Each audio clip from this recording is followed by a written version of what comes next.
if you cannot wrap your head around how you could ever run a 5K, I think you should walk one first to get your body used to just moving that. Or like if you can't run a mile or a half mile, just go for a walk and get that time on your feet. Welcome to the Spartan Endurance Series on Spartan Up Podcast with host Johnny Waite. Hey Spartans, Johnny Waite here, one of the hosts of the Spartan Up Podcast. And today we've got an incredible guest, Brendan Leonard. Brendan is an ultramarathoner, a climber, a writer, a great all-around endurance guy. And the question I asked him is, why would somebody even bother to get involved in endurance sports, and how do they get started? So if you've ever asked yourself those questions, this one's for you. This episode of Spartan Up is brought to you by Orgain, clean nutrition to help you stay healthy, active, and feeling your best. New subscribers save 30% at orgain.com/pages/Spartan. Hey Spartans, I'm really stoked. I'm here today with one of the raddest guys I know, even though he calls himself semi-rad. This is Brendan Leonard. And Brendan, you are a guy who sort of came across my radar a few years ago. We got in touch, and I've been following everything you've been up to ever since. And you've been up to some incredible adventures. And the cool thing is that you write about them, you film them. How did you first get into endurance sports? Oh boy, that's a good question. Oh, look at me just eating up all this dead air here. Gosh, honestly, I think long days in the mountains through sort of peak bagging and rock climbing. I was really into rock climbing for about 6 or 7 years, and was wanting to write about rock climbing as well as do it. And to do this sort of stuff I did, you kind of had to do a 1 or 2 hour or 3 hour approach with a backpack on, and it led to some pretty long days of some days are 12, 14 hours. And when I later got into ultra running, I remember thinking, climbing the Grand Teton from the valley floor in a day took 14 hours or something, which is slow for the record. But I remember thinking, well, how long could a 50K ultra marathon take? It can't be that much, it can't be that bad in comparison. And it is in a different way, but yeah. Sure. Well, and it's funny because the first things that I knew about you, it wasn't about the ultra sports. It was more through semi-rad and your climbing. And then I was at the Banff Mountain Film Festival a few years ago, and I saw How to Run 100 Miles. And, and I was like, I know that guy. But okay. It was really awesome. That was you and a friend, and you filmed the process that went into it. And that's actually what I want to talk to you about today, because our whole podcast is about endurance sports, and for some of it, it's people who are already hardcore at it. But I find a lot of the people are people coming into it, and they're fascinated by it. They see these people running long distances. They see these people doing great big things, and they haven't quite figured out yet how to do it. So that's what I want to find out. How to Run 100 Miles was the title of your film, and I know that you've got a book out right now. And tell me what it's called as well. The book's called I Hate Running and You Can Too. And what's that? Oh, and I was going to say, which is awesome. Yeah, the A in hate is a heart, I should say. You can't really pronounce that. But the subtitle is How to Get Started, Keep Going, and Make Sense of an Irrational Passion. And I kind of say in the introduction, it's any sort of distance running is irrational at this point. If you run further than you need to catch a bus or a plane, that's ridiculous. So, of course, You're not in shape for it off the couch. And it really touched on something that I think is important, is endurance is relative, right? And I remember before I did a marathon, in my mind, that was the pinnacle of human endurance. A marathon is a marathon for a reason. That's the farthest a person can run before they explode on the spot. And then I heard about people running 50 miles and 100 miles, and your mind just expands with all that. But somebody who hasn't ever run 5 kilometers is an endurance run for them. And I love that in your book when you said if you've never run, a mile is completely irrational. If you've run a mile, well, 3 is ridiculous. If you run 3, 10 is impossible. And so walk me through that, your mindset on how does somebody move into endurance and keep finding that new edge? Yeah, I think for me personally, so much of it has been if you can see it, you can be it, which is something people say about careers or representation in media. And I think if I had never left my hometown or stayed in the town I went to college in the Midwest in Iowa, which wasn't it's not a mountain community. I would have never run into the people who make it seem possible to run, 31 miles, 50 miles, 100 miles. but the circles I found myself in, it seems rather normal, you know, where Sure.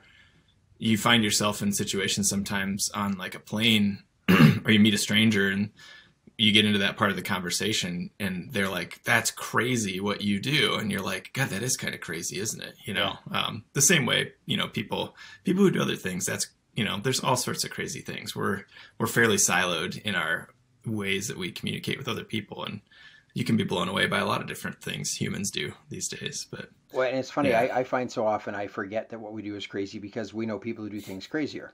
And you want to say, are you kidding me? But it is all relative, right? Yeah. So let's not go right to the 100 miles, though I do want to talk about that film and the process into that. But in terms of in the book, you know, I hate running and you can too. You talk about that person who, you know, just doesn't even know where to start, and so if you're that person, if you're the person who's been watching this podcast and thinking, man, I wish I could do that kind of stuff, what's your advice to somebody who's like just trying to put those shoes on and get going? Yeah, I mean, depending on where you are, I think like we think about things in terms of like getting in shape to look good, and you can be intimidated by the gym. And I haven't, you know, people at the gym, people who have 3% body fat and bench press 275 pounds or whatever's a lot. I don't know what a lot is anymore, but it's a lot to me. Yeah. And chapter 2 of the book is actually called Walking is Running. And there's various ways to look at that. I think one of the things that surprises a lot of people about like 100-mile ultra marathon is that even the people who win it walk parts of it. Yep. If it's a mountain race, we get YouTube comments on that video all the time where it's some guy going, you walked half of it, you walked most of it. I'm like, yeah, no, man. Like, did you see the first part? It gains 3,000 feet in 2 miles. Like, no one's running that. I remember the first 100 mile I did, and I should say the first 100 mile I didn't finish, was I remember hearing that, walk early, walk often, walk early, walk often. I thought, I'm not here to walk, I'm here to run. And 40 miles later, I didn't do either. I was done. Yeah, I know. Yeah, so I think it's an entry to it for me. I think like part of my ultra marathon training became like walking the dog and walking places and just to have that time on your feet, as opposed to, you know, if you only work out 30 minutes a day, or even if you go to the gym 3 times a week, but you sit down like most of us do for like 40 some hours a week or more, you know, that's going to be shock. But I do things like the stand-up desk or walk to the grocery store to pick things up or whatever. And I think that's a great start for people. If you're like, if you cannot wrap your head around how you could ever run a 5K, I think you should walk one first to get your body used to just moving that. Or like, if you can't run a mile or a half mile, just go for a walk and get that time on your feet, you know? Because I'm one of the worst cases of just being scrunched into this sitting position all the time, and your body's not used to it. But when you do get it used to it, unless of course you like work for the postal service and you're delivering mail all day. There's a story of a guy who had run like every single LA marathon starting at I think age 50. Johnny was, but he was a postal worker. He didn't train. He just did his route.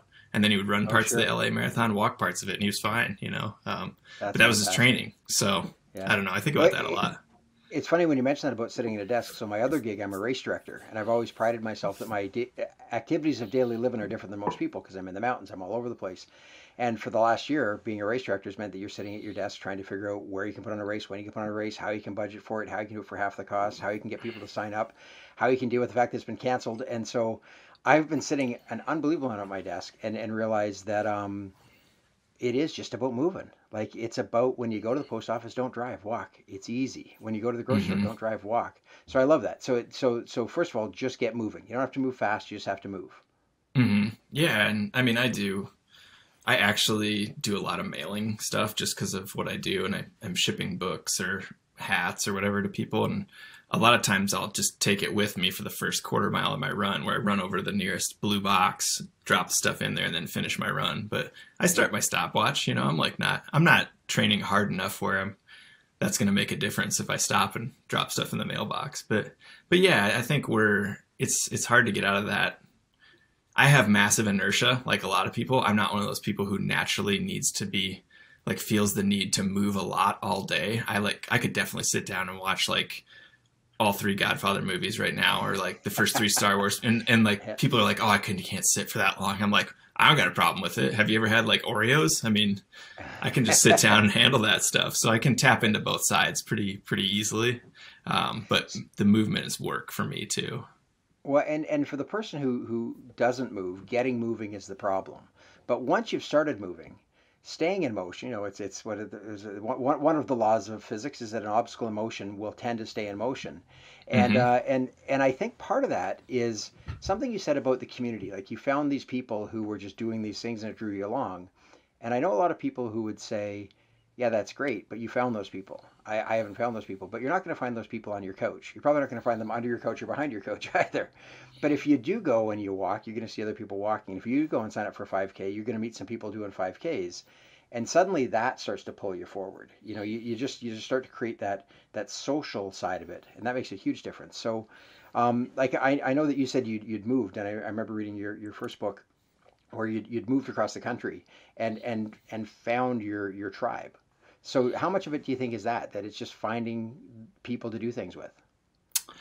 That was huge for me in climbing, because my partner was a mentor. Lee was a mentor and taught me almost everything, I need to know. And that's a two-person sport unless you're Alex Honnold. So that was huge. Nowadays, I am mostly a solitary exerciser, and I almost prefer it. It's like my time to get out and have a quiet head. But Well, that's okay because you're in motion. So you got in motion. You can yes, keep yourself in motion, right? So yeah. Along those lines, though, I think the thing that I have learned most from doing ultra marathon races, there is some camaraderie there, and for sure, you meet people at the starting line. You're running with people for an hour or two, just chatting away or whatever.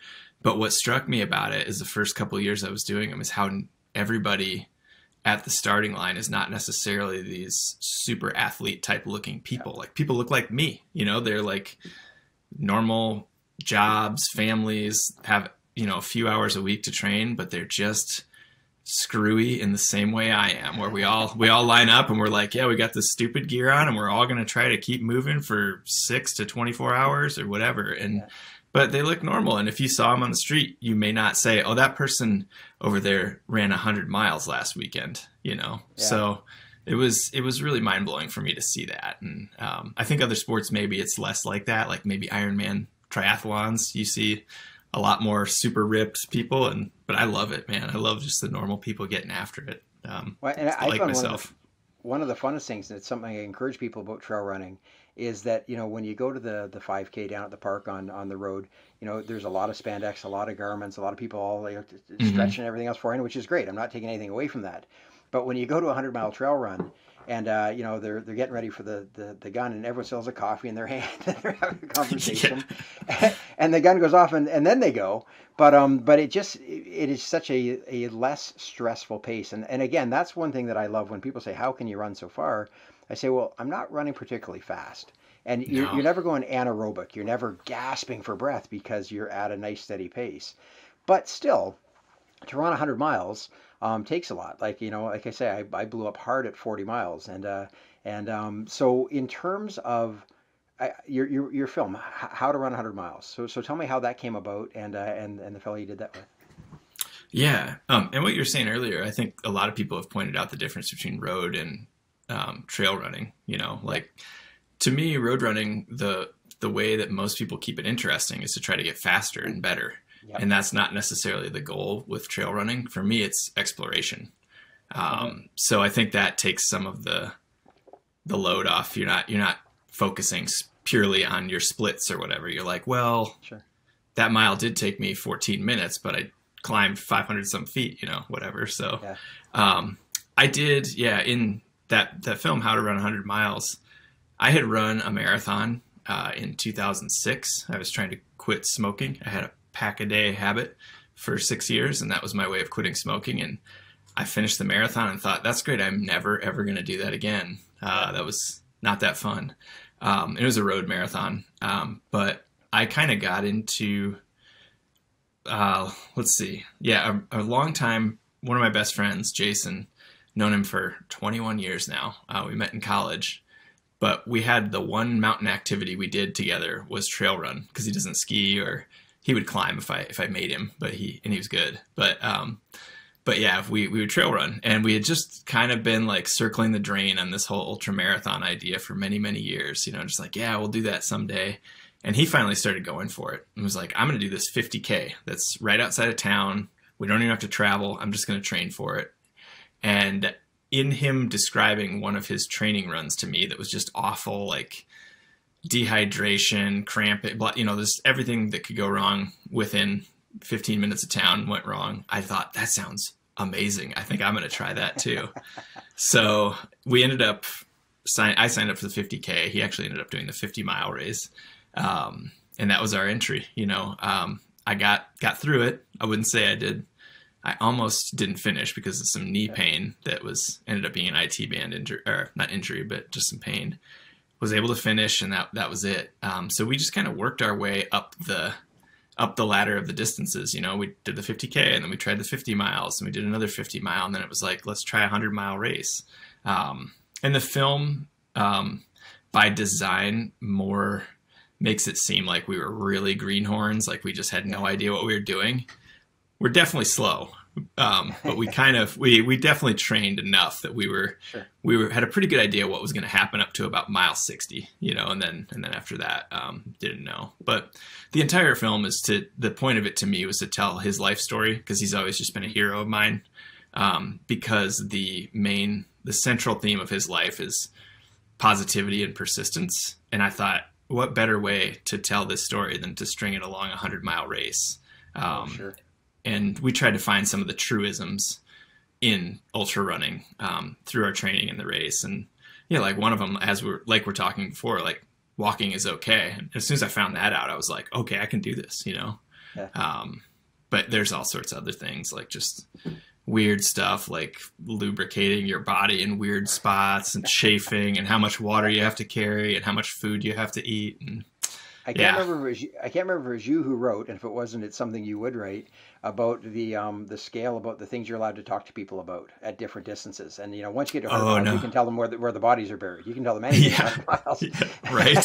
For sure. And that's actually been one of my favorite things and when you talk about running by yourself, and you know, in any kind of event like that, you're going to spend time with some other people as your paces overlap for a while, and then you're going to spend long times by yourself. Especially in 100 miles, you're going to be out in the night by yourself at some point. And I just find the thinking that gets done then, that you would otherwise change the channel. You know, you'd text somebody, you'd call somebody, you'd pick up a book, you'd do anything to get that thought out of your head, and how healthy it is to have to run with that for 4, 5, 6 hours and come to the other end of it. For sure. I don't, as a rule, I don't listen to music or podcasts or anything when I run, no matter how long I'm out. So it's another way of just maximizing how painful and awful it is. But it also is like where I get a lot of my ideas, because the rest of my life is just being bombarded with email, messages on several different platforms, to-do lists, you know. And like, if I run, I'm like, I take my phone sometimes for navigational purposes, but it's off otherwise. So that's a sacred time for me. And I feel like just being alone and being in your own stuff for hours on end it's pretty healthy for me. But yeah. What, and again, for somebody who's listening who thinks that sounds crazy, you know, going for a 100-mile run by yourself out in the woods, it isn't crazy as you move along the line. Because if you don't run at all and you see somebody running at all, they're nuts. Like you say, if it's any further than you have to, it's irrational. But if you've run a mile, you can run 5K. I mean, you really can. Once you run 5K, 10K is not that hard. And it's funny, I had a friend call me years ago and say, you've run some marathons. I said, yeah. And they said, well, boy, I'm really hoping to run a marathon someday. I've run 11 half marathons, and I think about another 5 years from now I can run a marathon. And I said, what do you mean? I said, just when you get to the split that says half or full, just go the other way and keep running. Maybe you'll run slower, but you keep running. And they did. And then they said, oh my God, you're right. You know, and once you've run, and it is kind of set out that way, that once you've run a marathon, the ultra distance is only 6 miles longer. And then once you've run a 50K, a 50 miler doesn't seem that bad. And once you've done a 50 miler, like you say, it's just leaning in after that to the 100. So what's what's inspiring you now? Like, so, you've got the 100 mile done. You've done some cool things. You're out exercising by yourself. What are you thinking about when you're out there? What are you looking forward to? I want to get back to doing some events with people, doing those fun community races and stuff like that. So that's fun. Last summer, we couldn't do any of that stuff. And a lot of the people you look up to as endurance athletes were doing fastest known times on big things like the Wonderland Trail around Mount Rainier. I made up, I thought it was a 60-mile loop when I made it up, but it ended up being 65 miles over the top of 5 peaks near town here. And I was like, yeah, this will take me, I forget how long I thought it was going to take me, like 14 hours. And that was my big adventure. I was out myself. I think it took 18 hours total. So that's a route that you sort of found and mapped out and designed? Yeah, just connected a bunch of trails. You have an FKT.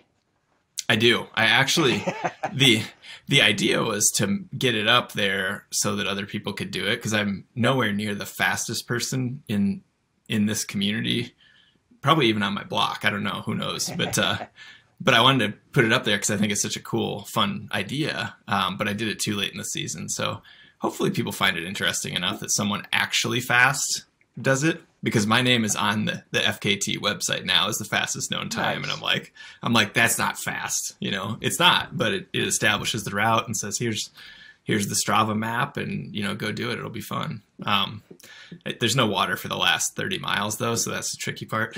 But you've inspired me though. I live in an area that's got some decent hills around, and it doesn't have a huge running community. So I'm going to go create a trail that hasn't been done just so I can say I have an FKT. I think that's a dynamite idea. This is what I'm talking about. I actually interviewed one of the inventors of the FKT, Buzz Burrell, and that website is so full of really cool stuff. I mean, like, there's a route of stairs in Pittsburgh that ends up being 50K and like 7,000 feet of elevation gain. There's a guy who ran through all the PATH train stations in New Jersey and New York, and it's like you just make up your thing, and it's just fun. I like the creative part of it, and like making these contrived things up and doing them. And yeah, it's cool to do it in your locality, wherever you are. It's fun just for people to pick up on and do. Yeah. So we're going to come back and we're going to talk about what prompted you to write, to create, to make the films, all the amazing things you're doing. And I'm really fascinated by that. But first, to end this interview, I just want to find out, how do people find your stuff? Like, tell me about Semirad. Tell me about the book. Tell me where they can find all this. Yeah. My website is semirad.com. And those are my social media handles too, on Instagram and Twitter. The book is called I Hate Running and You Can Too. And yeah, it's everywhere. Your favorite bookstore, your local bookstore can order it. Amazon, whatever. But yeah, it came out March 16th. So hopefully it sells a few copies, and I, can put down a down payment on my Tesla. I'm just kidding. There's no way it'll sell that many, but yeah. And I want to give you a plug for anyone who is a reader. They're going to love your book, but anyone who's not a reader, who isn't going to sit down with the whole book, they still need to go to Semirad, because you have the greatest comics and cartoons and short blurbs and one-pagers, the kind of stuff that if you're just going to go into the bathroom for a couple minutes and really want to entertain yourself, it's the perfect length. Yeah, thank you. Yeah, and the book is actually 65 illustrations, and it's only 10,000 words, so it is extremely short for a book, but it's a quick read. So it's yeah. I enjoyed the heck out of it. I really did. So anyone who's watching, I Hate Running, You Can Too, Semirad, Brendan Leonard, and and do come back, because we're going to talk some more with Brendan about where he finds his creative energy. This episode of Spartan Up is brought to you by Orgain. Clean nutrition to help you stay healthy, active, and feeling your best. New subscribers save 30% at orgain.com/pages/Spartan. Thanks for listening to this episode of the Endurance Series on Spartan Up Podcast. Spartan Up is your partner in resilience for mind, body, and spirit. We're here 3 days every week. Tuesdays, you can find Joe DeSena, founder and CEO of Spartan, interviewing biohackers, business leaders, authors, and athletes. Thursdays and Saturdays, catch episodes from our DECA, Endurance, Trail, Combat, and La Ruta series. Do you know someone who needs a little nudge? Maybe they could use some motivation, tactics to be stronger, healthier, happier, more successful? Tell them about our show. And if you're watching on YouTube, leave us a comment. We want to know who's watching and who's listening. Thanks. See you next time.